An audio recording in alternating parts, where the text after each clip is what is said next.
Daycare Center ng Rotary Club of Diet North sa Barangay Lidong, Basud, Camarines Norte sa tulong ni District Governor Jae Ho-nam ng Korea at immediate past District Governor Gina C. ng Pilipinas, formal nang ipinagkaloob sa barangay officials at guro ng nasabing barangay.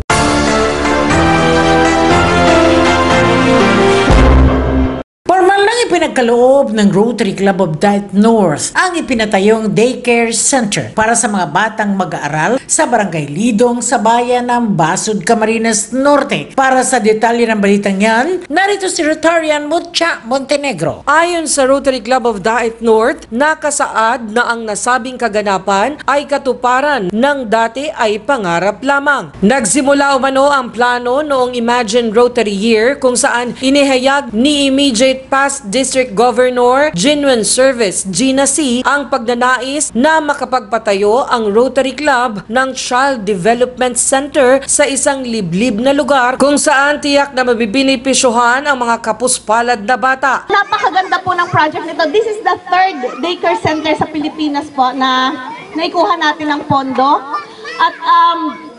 At sana po ipangalagaan nyo ito kasi medyo mahirap din po yung pinagdaanan namin para maitayo ito. At dahil maraming bata po, ang kailangan nating tulungan, kailangan pangalagaan nyo yung daycare center.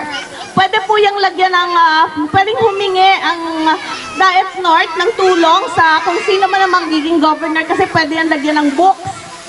Maraming books na nagbibigay ng libre. So maraming idea, marami pang pwedeng itulong dito. So, sa mga bata po at sa mga magulang ng mga bata, sana po ay i-treasure natin yung mga ganitong tulong. Kasi, pahalagahan po natin dahil yung Rotary Club po of Diet North, pwede nyo po yung hinga ng tulong. In return, hihingi din po yan ng tulong sa ating mga international partners.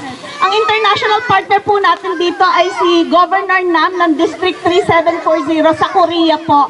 Sila po ang pondo ng kalahati nito, and the rest po is of course ang District 3820 during the Imagine Rotary Year.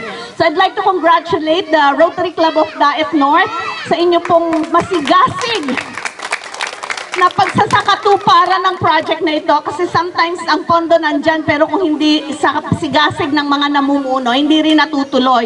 So I'd like to congratulate you and thank you for giving this kind of project sa mga mamamayan or mga bata ng Barangay Lidong. Makalipas ang panahon, tuluyan ng naisakatuparan ang pangarap ni C na isagawa ang turnover ceremony noong March 19, 2024. Mismong ang IPDG ang nanguna sa kaganapan, katuwang ang Rotary Club of Diet North Hope Creating President Agnes Ubusan, si Genuine Service President Marisa Panotes at ang iba pang miyembro at opisyal ng Rotary Club of Diet North.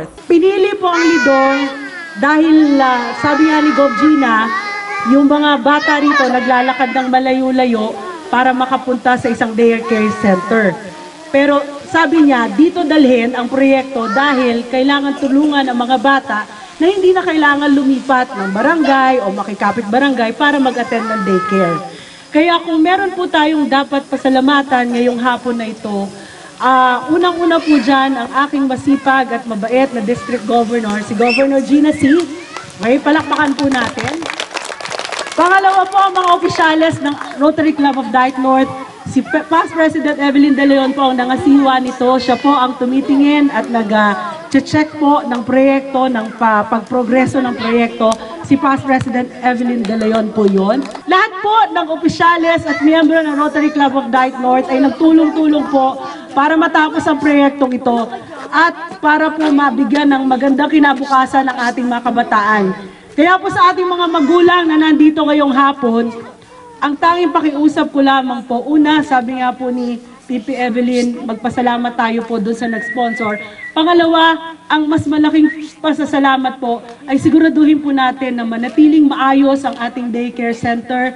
Pangalagaan po natin para po sa ating mga anak at sa susunod pa po mga bata para mabenepisyohan din sila itong daycare center na ito. Maliban sa formal turnover ng daycare center, namahagi rin ng RCDN na mga school supplies at payong para sa mga mag-aaral. Kabilang sa tinanggap ng mga estudyante ay school bags, pad papers, crayons, coloring pens, scissors at water bottles. Ang payong ay personal na request umano ng daycare center aide na si Christy Fuentes dahil malayo ang nilalakad ng mga bata para makapasok sa paaralan. Maraming salamat po dahil sa napakalaking tulong po na itong binigay ng daycare center.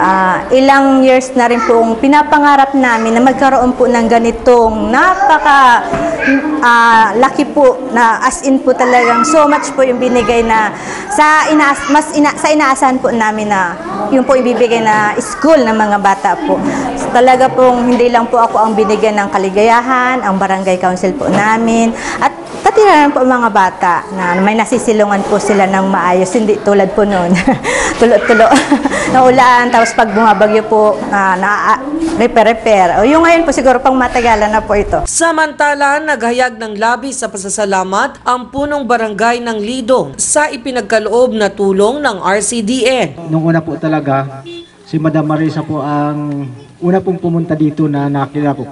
Na kanya pong sinabi na yung pong kwan, ay dito po talaga itatayo yung daycare center. At nakita po niya nung yung daycare center namin ay parang barong-barong lang. Kaya malaking bagay po ito sa aming barangay. At malaki pong pasasalamat sa Rotary Club of Daet North. At napili po yung aming barangay na mapaglagyan ito. Kasi po malaking tulong buhat po sa pribadong mga mamamayan na nagbigay po sa amin na para po yung mga aming kabataan dito sa aming barangay ay mayroon po silang maayos na mapag-aralan. Maging ang mga magulang ng mga bata ay labis rin ang kasiyahan dahil hindi na umano magtitiis sa mga anak nila sa lumang silid-aralan na walang maayos na palikuran. Nangako ang mga ito na aalagaan at pagyayamanin ang daycare center, lalo't ang mabibinipisyuhan nito ay ang mga susunod na henerasyon. Marami po masalamat. Salamat po. Naging katuwang ng RCDN sa pagtatayo ng nasabing proyekto ang international partner District 3740 sa pangunguna ni Governor Jae-ho Nam ng Korea.